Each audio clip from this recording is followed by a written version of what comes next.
Mind इस संसार की सबसे ज्यादा कॉम्प्लेक्स मशीन है।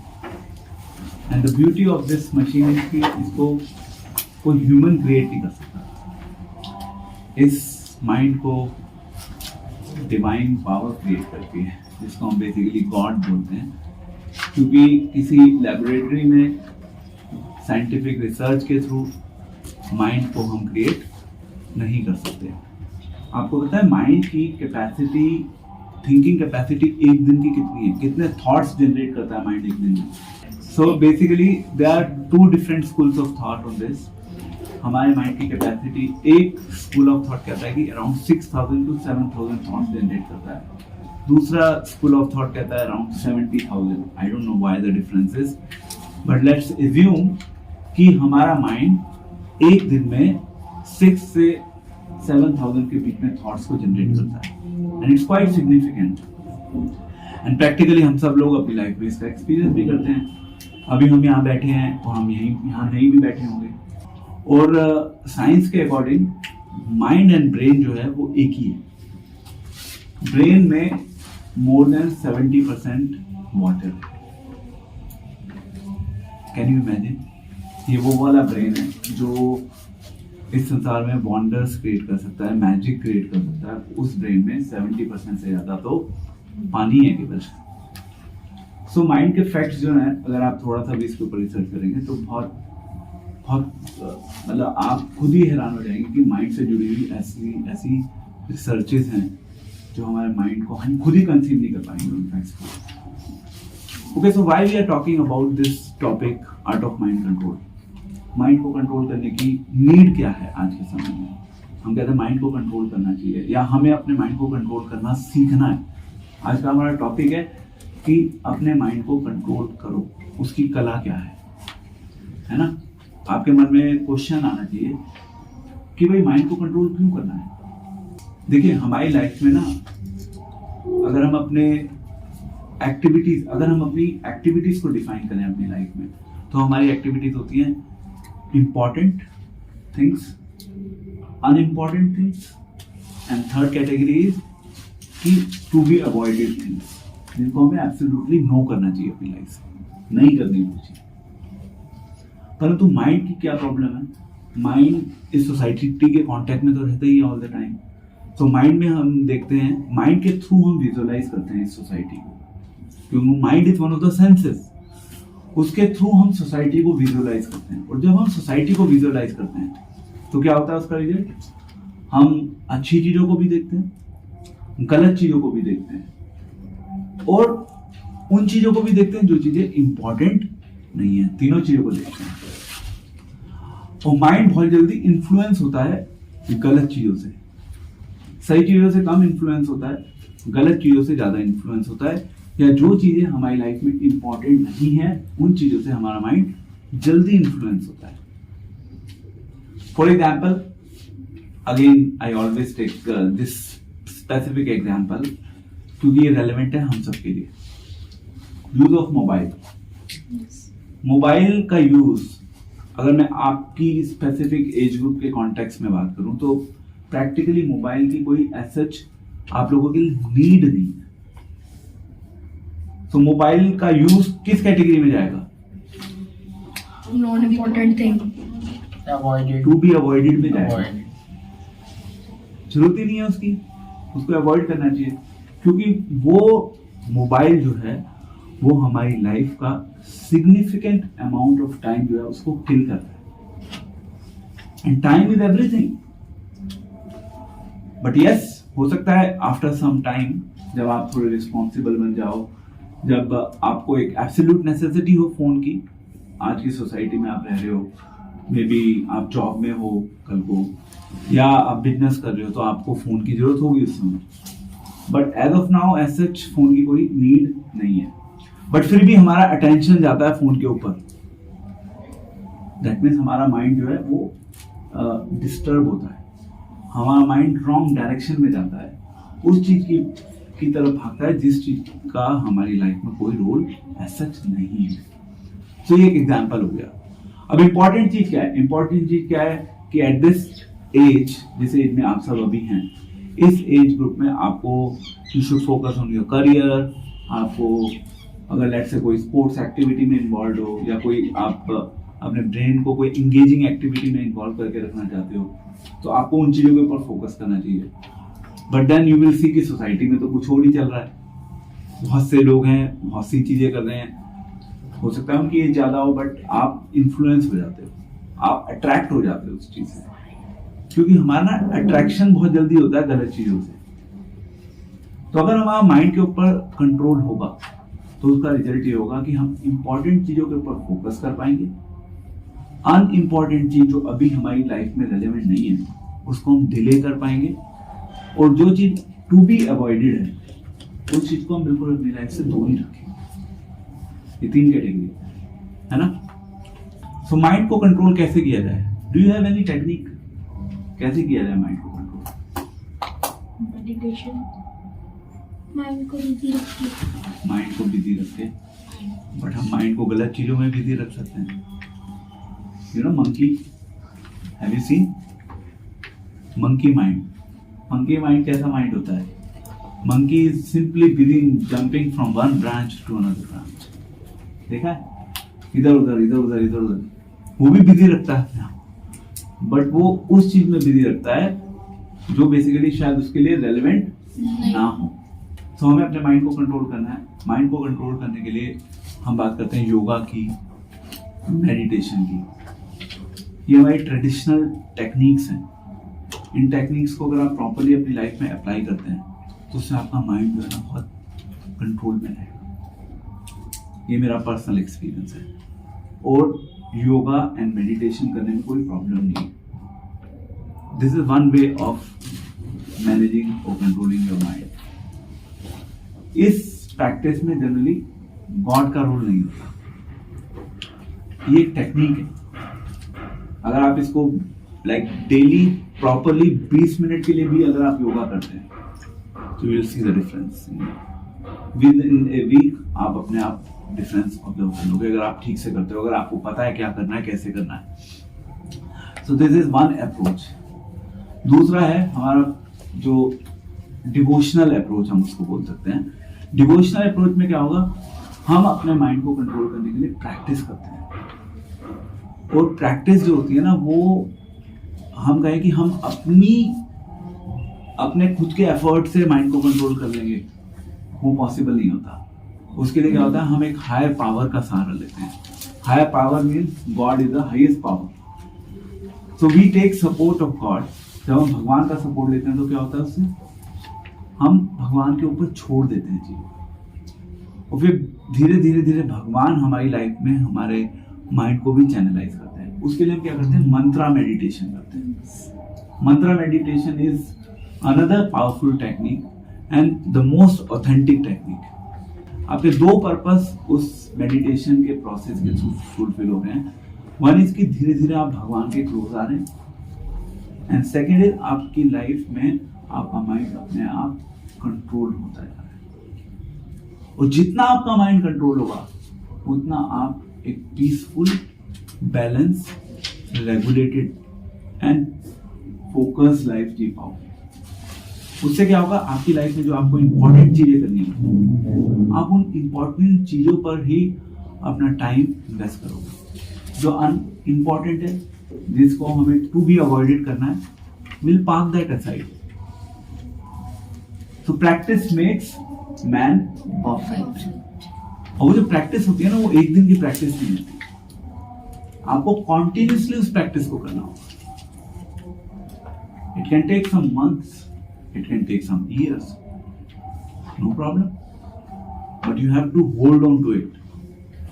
You don't have to take a back step. Life में ना चीजें कई बार बहुत ज्यादा मुश्किल होती है, और कुछ चीजें होती हैं बहुत सरल।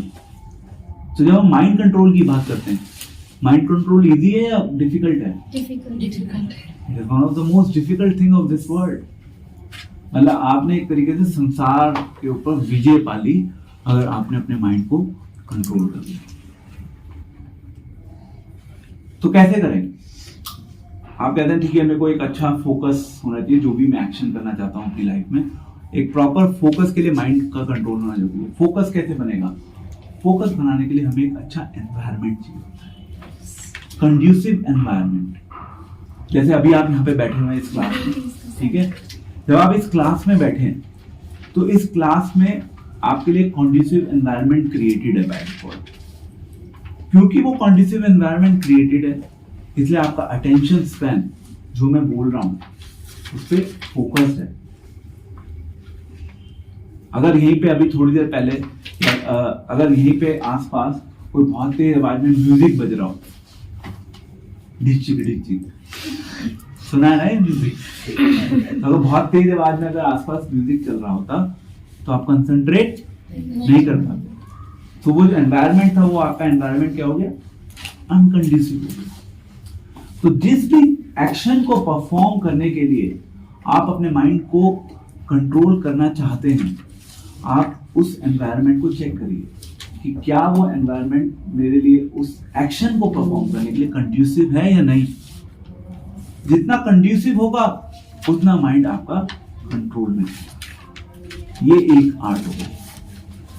अनदर आर्ट इज कि आपको, लेट से यू ऑल आर स्टूडेंट, ठीक है, हम पढ़ते हैं, अब हमें बोला जाता है कि ओके बेटा पढ़ाई करो, तो पढ़ाई करते हैं, हम थोड़ी देर पढ़ाई करते हैं, उसके बाद हम बोर होने लगते हैं।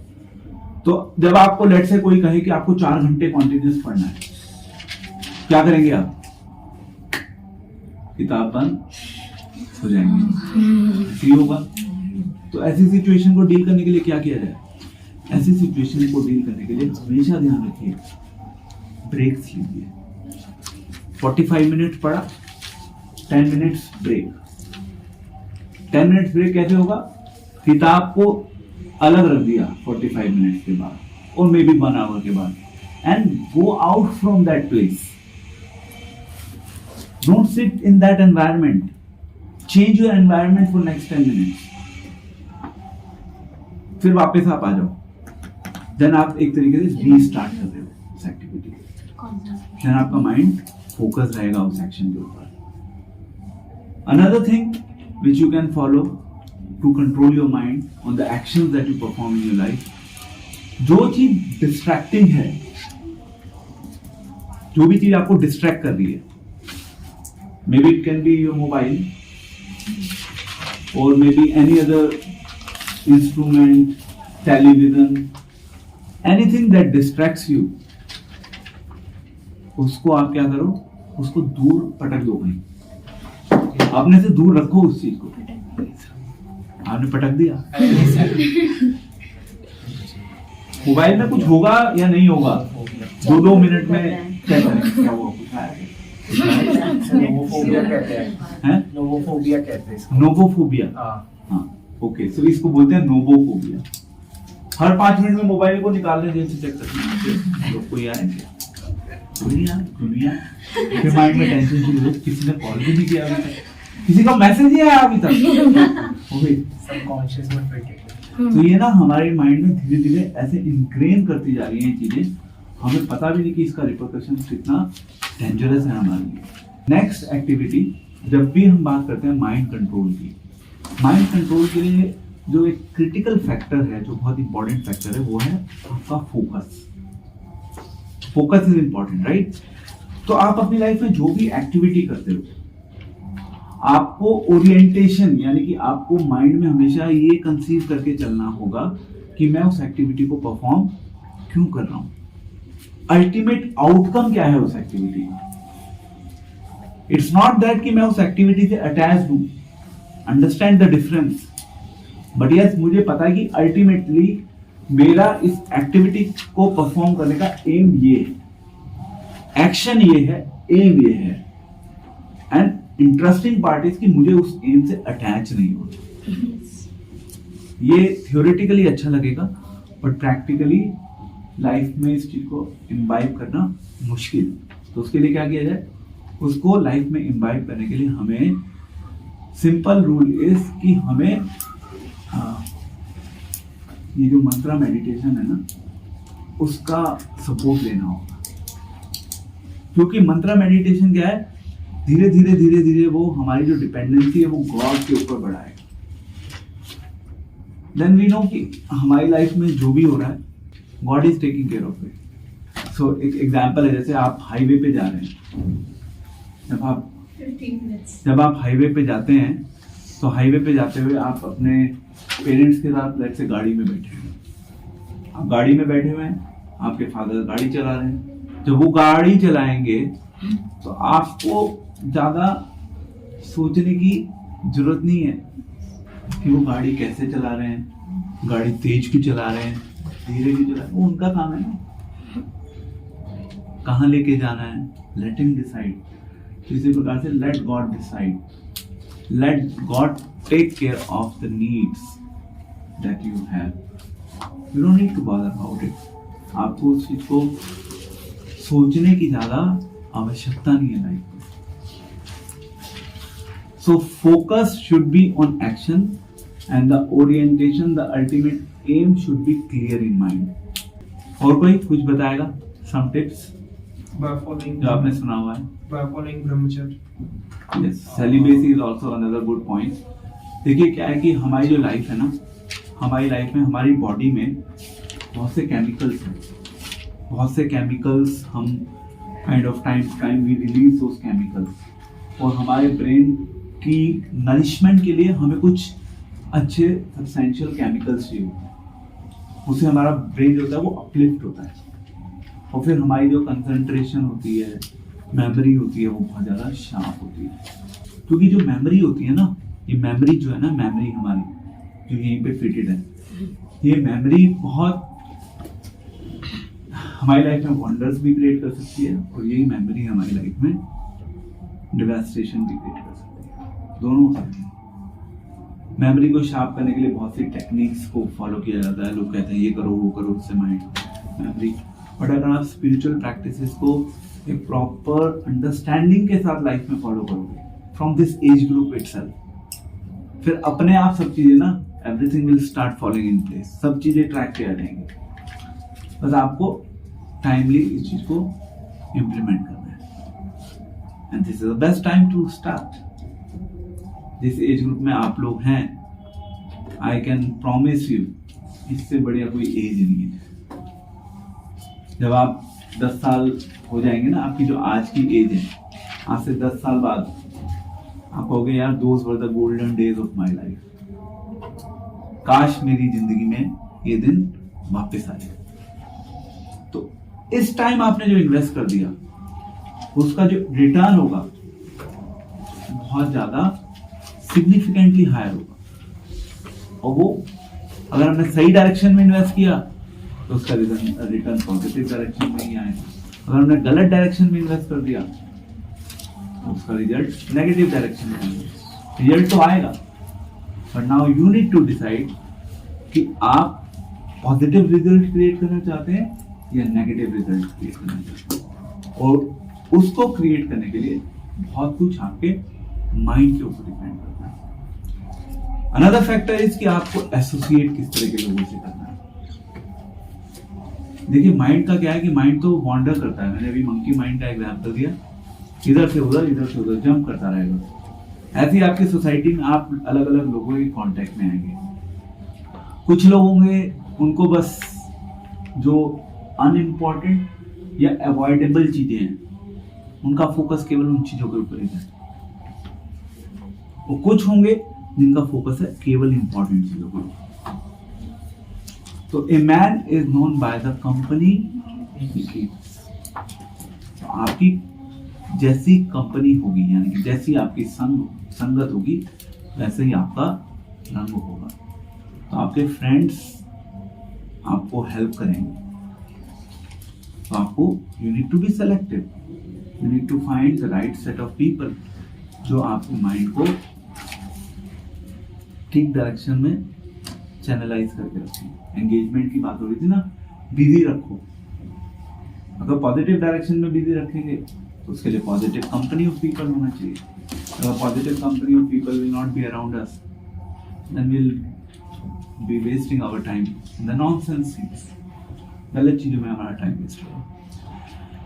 थोड़ा सा सेलेक्टिव होना पड़ेगा, थोड़ा सा विजडम जनरेट करना पड़ेगा, और विजडम आएगा नॉलेज के थ्रू। पहले नॉलेज होगी, नॉलेज के साथ फिर प्रैक्टिस होगी और प्रैक्टिस के साथ फिर विजडम होगा। यानी ये विजडम जो होता है ना, एक गॉड देते हैं। कई ऐसे लोग होते हैं कि उनको अगर कोई चीज कॉमन सेंस से बताई जाए ना, तो ये गलत काम मत करो, ये तो बिल्कुल कॉमन सेंस है। कॉमन सेंस से वो समझ भी जाएगा, पर फिर भी वो गलत काम करेगा ही करेगा। उसे पता है गलत, बट उसकी कॉमन सेंस काम ही नहीं करनी। कॉमन सेंस भी उसके लिए बहुत ज्यादा अनकॉमन हो जाती है। तो कॉमन सेंस हमें यही कहती है कि इस वेंचर ऑफ लाइफ में आपको नॉलेज गेन करनी है, एंड धीरे धीरे नॉलेज गेन करिए, उसको प्रैक्टिस में कन्वर्ट कीजिए, एंड देन फाइनली आप विजडम के साथ अपनी लाइफ को जीजिए। इसको बोलते हैं वैदिक विजडम। वैदिक विजडम एक होता है संसारिक विजडम, एक होता है Vedic wisdom. Is it clear? So मैंने बताया, एक तो सबसे पहले हमें योगा एंड मेडिटेशन को अपनी लाइफ में इनवाइट करना चाहिए। दूसरा मैंने बताया मंत्रा मेडिटेशन। तीसरा मैंने बताया कि आप जहां पर बैठे हैं वहां पे जो अनवांटेड फैक्टर्स हैं, जो आपका जो एक्शन आप परफॉर्म करना रहता है, उन अनवांटेड फैक्टर्स को दूर कर दीजिए। कंडीसिव एनवायरनमेंट होना चाहिए बेसिकली। देन फोर्थ इज कि फोकस ऑन योर एम, कि अल्टीमेटली ये जो एक्शन मैं अभी कर रहा हूं उसका एम से क्या कनेक्शन है। एंड देन फिफ्थ इज कि आपकी राइट लोगों की आपके साथ एसोसिएशन होनी चाहिए, company of right people, so that आप अपने माइंड को सही डायरेक्शन में गिरी करके अच्छी लाइफ जी सकते हो। मैंने आपको बताया ब्रेक लेना है बीच बीच में। अगर आप स्टडीज कर रहे हो, कॉन्टिन्यूसली मत पढ़ो 4 घंटे। No one advise you for this. हो सकता है कि ठीक है, आपको लगता है मैंने 1 घंटा पढ़ लिया, तो 10 मिनट के लिए टीवी देखने जाऊंगा, it's fine, but it has to be then 10 minutes. TV के संसार में खो मत जाना, यही प्रॉब्लम होती है। प्रॉब्लम यही होती है, जो नेगेटिव एस्पेक्ट है ना, उसमें हम खो जाते हैं, उससे बाहर नहीं निकल पाते, हम विड्रॉ नहीं कर पाते इमीडिएटली। पॉजिटिव से हम बहुत जल्दी विड्रॉ कर लेते हैं। जिस चीज की हमारे लिए लाइफ में नीड है, उससे हम अपने आप को बहुत जल्दी विड्रॉ कर लेते हैं। So give a break when you are studying, and अपनी लाइफ में चीजों को डिवाइड करो 3 सेगमेंट में। कौन कौन से सेगमेंट थे? Important, unimportant and to be avoided, all together. Okay, thank you very much. Hare Krishna. Hare Krishna.